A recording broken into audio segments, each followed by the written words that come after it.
السلام علیکم ورحمۃ اللہ وبرکاتہ۔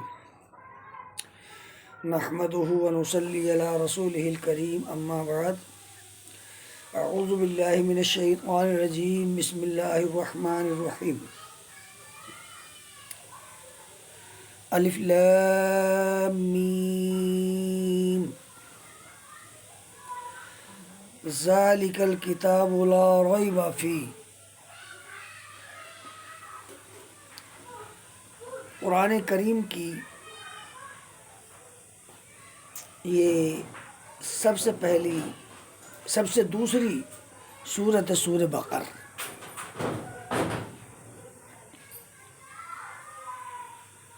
اور اس میں پہلا حرف جو ہے وہ الف لام میم ہے، جو یہ مقطعات میں سے ہے، کٹ جانے والا۔ اس کو کاٹ کاٹ کر پڑھا جاتا ہے، کٹنے والا۔ الف الگ ہے، لام الگ ہے، میم الگ ہے۔ اس کو علم نہیں پڑھ سکتے، صرف اس کو ویسے ہی پڑھیں گے، الف لام میم۔ تین حروف ہیں، تین حروف۔ اب ان تین حروفوں کو جب ہم پڑھیں گے الگ الگ تو اللہ تعالیٰ اس پر 30 نیکی دے گا، 30 نیکی دے گا۔ تو حروف مقطعات جو ہوتے ہیں وہ کٹنے والا ہوتا ہے۔ کئی مقاموں پر اس طریقے کے الفاظ ہیں، جیسے یاسین، ٹھیک ہے، یہ ایسے ہی پڑھا جائے گا۔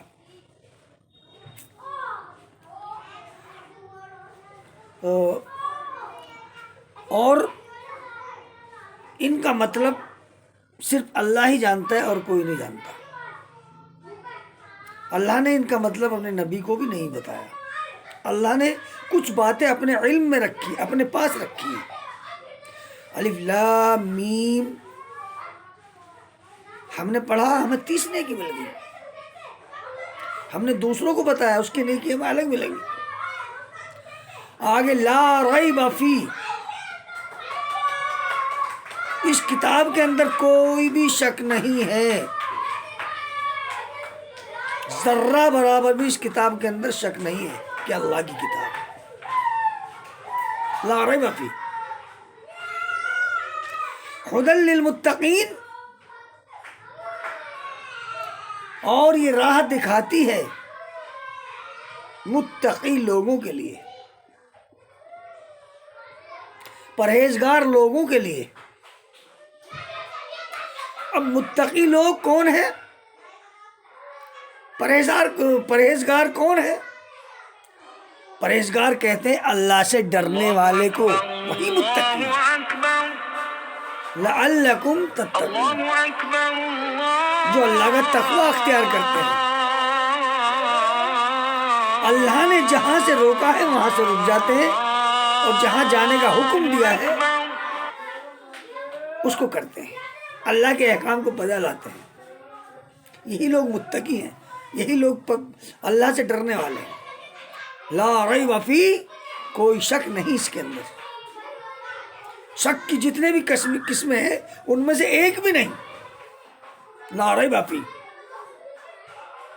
ھدی للمتقین، اور اس میں سراسر ہدایت ہے متقی لوگوں کے لیے، پرہیزگاروں کے لیے۔ اب پرہیزگار کون ہے؟ بے نمازی کون ہے؟ اللہ تعالیٰ یہاں پر ساری چیزیں بتا رہے ہیں۔ پرہیزگار کون ہے؟ اللہ سے ڈرنے والے لوگ کون ہیں؟ اللہ نے فرمایا الذین یؤمنون بالغیب، جو غیب کے اوپر ایمان لاتے ہیں، جو غیب کے اوپر ایمان لاتے ہیں۔ اب غیب کسے کہتے ہیں؟ غیب کہتے ہیں چھپی ہوئی چیز کو۔ مثال کے طور پر کوئی شخص اس دیوار کے اس طرف کھڑا ہوا ہے، دیوار کے اس طرف، اب ہمیں اس کا کوئی علم نہیں ہے، کون کھڑا ہے کون نہیں کھڑا، ہمیں نہیں ملی، اس کو غیب کہتے ہیں، اس کو غیب کہتے ہیں۔ اگر کوئی ہمیں آ کر بتا دے کہ فلاں شخص تمہاری دیوار کے پیچھے کھڑا ہے، تمہیں مارنے کے لیے کھڑا ہے، تو اب وہ غیب نہیں رہ جاتا ہے۔ وہ غیب تب تک ہے تب تک ہمیں علم نہیں ہے اس کا، اور جب ہمیں اس کا علم ہو گیا تو پھر وہ غیب نہیں رہا۔ تو یہ الذین یؤمنون بالغیب، تو اللہ کو ہم نے نہیں دیکھا، اللہ ہمیں نہیں دکھتا، اللہ نے ہمیں وہ آنکھیں ہی نہیں دی جو ہم اس کو دیکھ سکیں،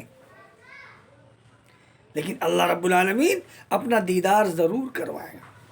کب؟ قیامت کے دن، جنت میں جو ساری چیز، ساری نعمتیں انسان کو مل جائیں گی تو اللہ رب العالمین کہے گا اپنے بندوں سے، اپنے بندوں سے، ان بندوں سے جو ڈرنے والے، جن کو جنتیں اللہ نے دی ہیں، ان سے کہے گا اور کچھ؟ وہ کہیں گے اللہ تعالیٰ ہمیں تو سب کچھ مل گیا۔ نہیں، ابھی ہے، ابھی میرا دیدار باقی ہے۔ تو اللہ تعالیٰ اپنا بہت خوبصورت، اللہ سے بڑا کوئی خوبصورت دنیا کے اندر نہ ہے، نہ ہوگا، نہ کوئی ہے۔ سب سے بڑا خوبصورت اللہ نور ہے، روشنی ہے۔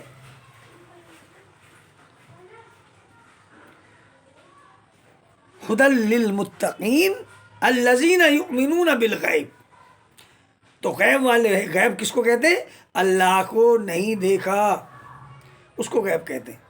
ایسی دیوار کے پیچھے میں نے مثال دی، کوئی چیز چھپی ہوئی مجھے نہیں معلوم تو وہ غیب ہے، اور جب مجھے معلوم ہو جائے تو پھر وہ غیب نہیں رہتا ہے۔ آگے فرمایا وَيُقِيمُونَ الصَّلَاةَ، اور وہ نماز قائم کرتے ہیں۔ غیب یعنی متقی لوگوں کی پہچان اللہ تعالیٰ بتا رہا ہے، اور نماز قائم کرتے ہیں۔ کون ہے؟ یہ متقی ہیں، یہ متقی ہیں، یہی لوگ اللہ سے ڈرنے والے ہیں۔ تو میں نے یہ 4 آیتیں قرآن کریم کی پڑھی ہیں، اور انہی کی میں نے یہاں پہ ترجمانی کی ہے۔ آگے انشاءاللہ اگلی آیتوں کو آگے بیان کروں گا۔ اللہ تعالیٰ ہمیں کہنے سننے سے زیادہ عمل کرنے کی توفیق عطا فرمائے۔ اگر کسی انسان کے پاس ایک حدیث کا بھی علم ہے، ایک قرآن کریم کی آیت کا بھی علم ہے، اگر وہ دوسروں کو پہنچاتا ہے اور دوسرے لوگ اس پر عمل کر لیں، اس پر دوسرے لوگ عمل کر لیں، تو انشاءاللہ نجات کا ذریعہ بن جاتا ہے اس کو۔ تو ہمیں کوئی لالچ نہیں، ہمیں پیسے کا لالچ نہیں ہے۔ کوئی یہ کہ یوٹیوب چینل بنا رہے ہیں، انہیں پیسہ چاہیے، ہمیں پیسہ نہیں چاہیے، نہ ہم پیسہ لیتے، ٹھیک ہے؟ ہم تو دنیا کو پہنچائے، دنیا کے لوگوں تک اپنی آواز، اللہ کا پیغام پہنچانے کی کوشش کر رہے ہیں تاکہ لوگوں تک وہ بات پہنچ جائے۔ وآخر دعوانا الحمدللہ رب العالمین۔ السلام علیکم ورحمۃ اللہ وبرکاتہ۔